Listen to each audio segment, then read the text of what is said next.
As I mentioned on my Ultraskate training video, I had planned to do a couple videos on why I hate Ultraskate and why I love Miami Ultraskate. So I thought I'd start with the hate one. I use hate, I don't like that term in general. It's not something I use lightly. So this is mostly tongue in cheek. And keep in mind when I say, the reasons for this, I recognize it's a lot easier to criticize than it is to create. So I say these criticisms mostly out of love, certainly with some intended humor and a little bit of self-deprecation.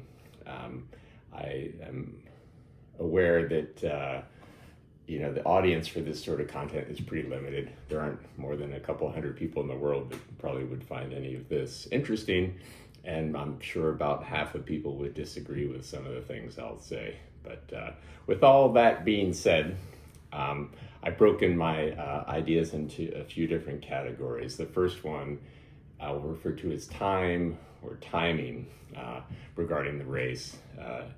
And in terms of timing, this is a race that has been, seems to be gradually pushed back into late February this year, which is a time of year where I think the weather can be pretty nice in Miami, but the winter months in most of the world where people are training for this event, it's wintertime and it can be pretty challenging to train in the cold.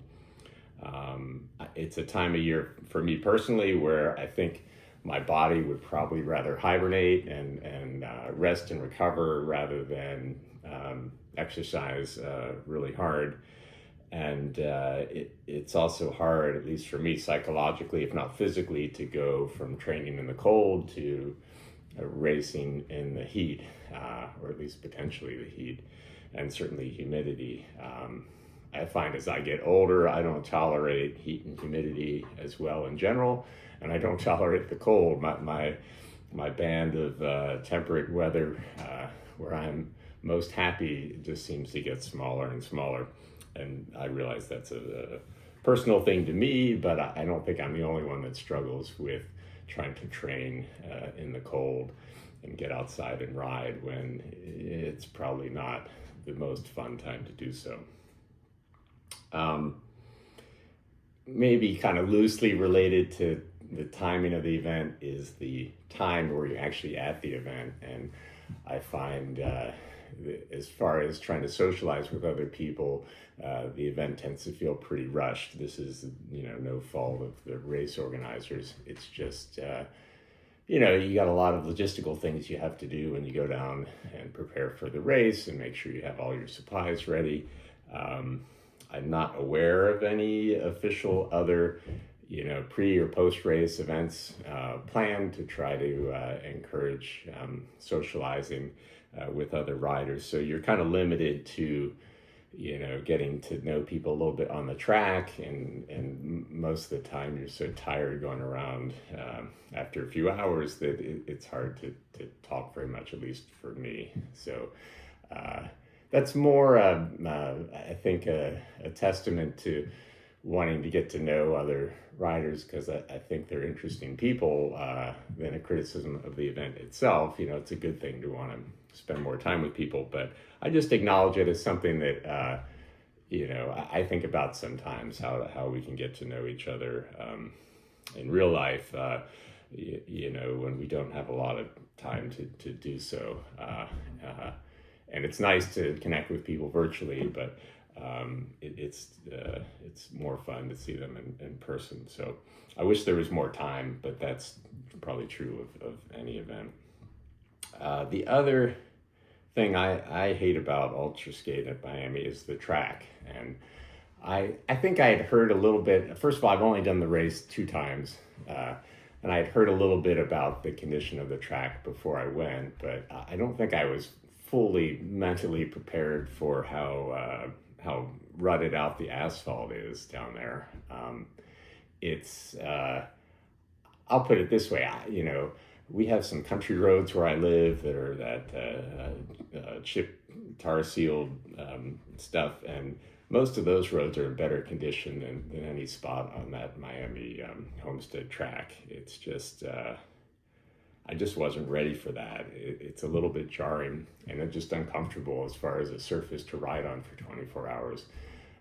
There's just nothing really appealing to it about it to me. It's repetitive. You're riding in a loop. I've certainly done my share of training on small loop courses, but they're usually more scenic than a racetrack. So there's not a lot of, intrinsic beauty to the place. There are a few palm trees around the backstretch, and I'll get to some of the reasons why, I might love the track in the next video. And keep in mind, a lot of the things that I'm saying have a yin and yang to them, that there's a positive flip side to the negativity. But it's a repetitive course. It's long enough to feel kind of like a long loop, but short enough that you're going to end up riding it a whole bunch of times, the more miles that you do. There is a smooth stretch on pit row, but it's also an area where there's burned rubber from, drag races there. So that one time you think, oh, I might have some smooth pavement, it can feel kind of like sticky when that rubber heats up in the sun.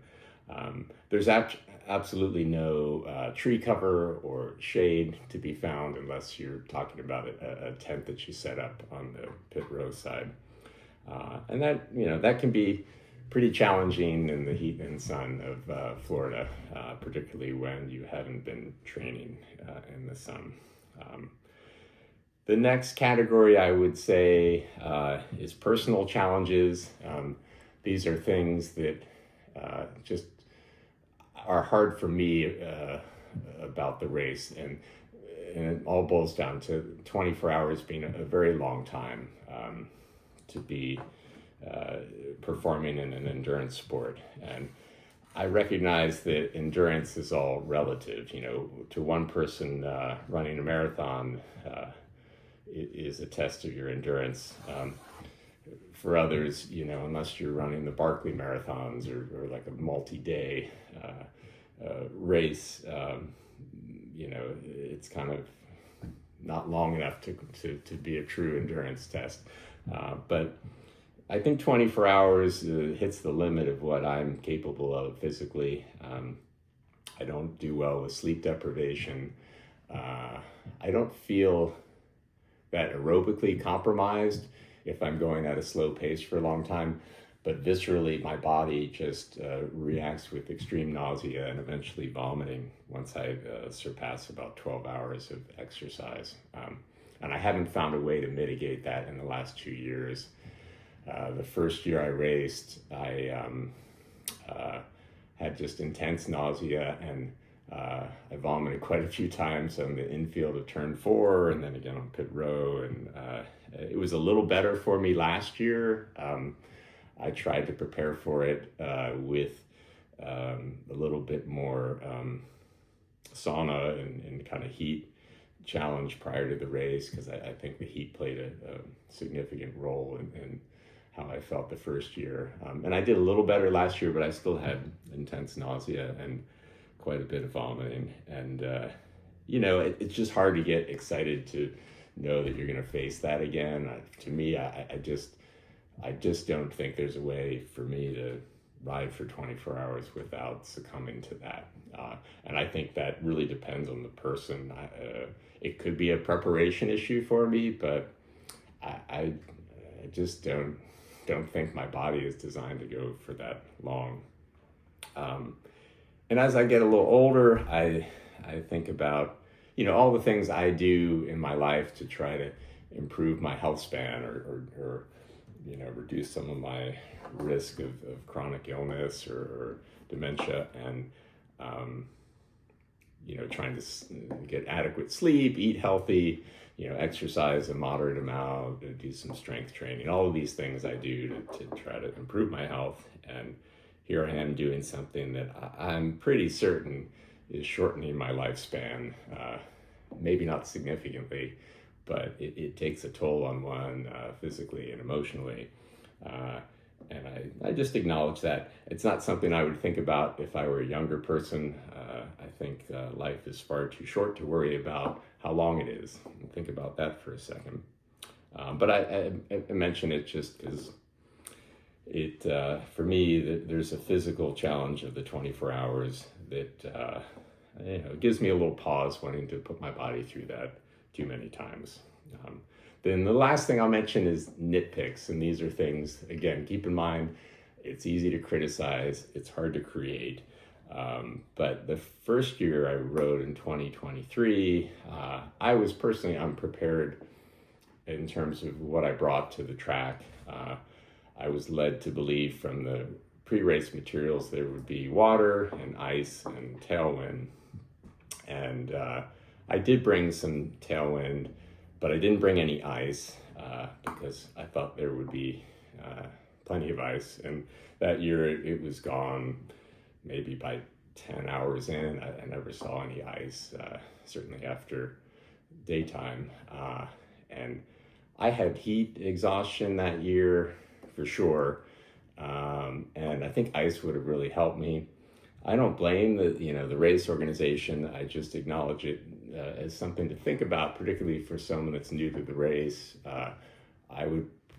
I would show up prepared to have no support at all from a nutrition standpoint or hydration. There was water the whole time, to be fair, and but there was no tailwind, and we had sample packets of Element, or I'm not sure how you pronounce it, but basically an electrolyte powder that I had no experience with, and it wasn't, what I was expecting. Anyway, I learned from that the last year, I don't know if they had ice or not. I didn't, I brought my own, and that worked out fine. But I just, something to think about, showing up at the race, just prepare for, to be able to support yourself completely. And the other thing I don't know much about, and maybe it's something I should know more about, is what kind of medical aid is available. 2 years ago, if there were a medical tent, I would have checked into it. If there was a way to get some sort of medical attention, I would have tried to access that, because I felt so awful, and I think I really needed fluids of some sort, and I just couldn't stomach anything. Eventually I laid in my tent and I improved, but I didn't know how to access help, and that's something that I need to work on more than expecting the race to somehow solve. But I do hope there's a protocol if someone has a cardiac event there or collapses on the track. I'm sure there's defibrillators there, but I don't know what the protocol is, and hopefully somebody does, because I didn't see an ambulance or medical tent or some way to sort of access help if it was needed. And I'm sure there is a protocol. I think about that sort of thing from a safety standpoint. And 2 years ago, I didn't have my own car, and I thought maybe the gates were locked. I wouldn't have known how to get out of there if I needed help. And I wasn't thinking clearly because I was so affected by the heat. It's those times where you need to be clear thinking. If you don't have a plan, then it can be kind of scary. So anyway, those are my nitpicks. I could talk about things like the swag and the cut of the t-shirts and how long the award ceremony are, but those are all really silly things I could criticize. So those are the reasons I hate Miami Ultraskate. If you have differing thoughts, you want to challenge me on any of those points, I think that'd be great. Leave your comments below, and keep in mind that I do love Miami Ultraskate, and I hope to follow this up with a video of all the reasons I love Miami Ultraskate. Take care. Get out there and skate.